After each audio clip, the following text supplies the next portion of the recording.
পাকিস্তান তেহরিক ই ইনসাফের প্রতিষ্ঠাতা ও সাবেক প্রধানমন্ত্রী ইমরান খানকে ২০২৩ সালের ৯ মে সহিংসতার ঘটনায় দোষী সাব্যস্ত করেছে আদালত। সেই সঙ্গে সংশ্লিষ্ট ৮টি মামলায় তার জামিনও বাতিল করা হয়েছে।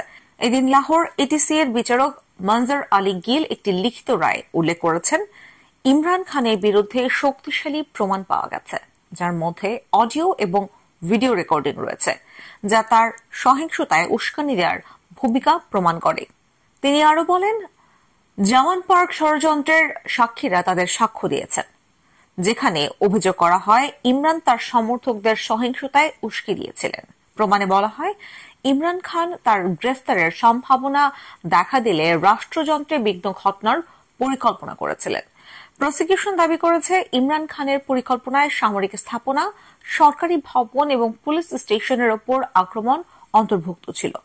২০২৩ সালের ১১ মে পুলিশ অফিসারদের ওপর সহিংসতার ঘটনা তার নির্দেশনাতেই ঘটেছিল।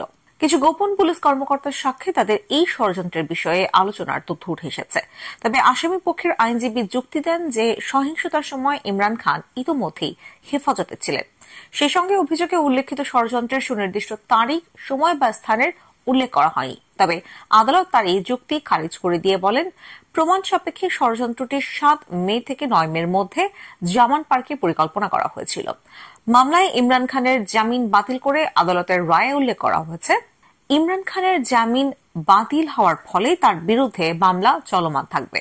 লাহোর হাইকোর্টও এই ষড়যন্ত্রের বিষয়ে পূর্বে আলোচনা করেছে। এদিকে লাহোর আদালতের এই রায় ইমরান খানের রাজনৈতিক ভবিষ্যৎ এবং পাকিস্তানের রাজনীতিতে বড় ধরনের প্রভাব ফেলতে পারে বলেই মনে করছেন সকলেই।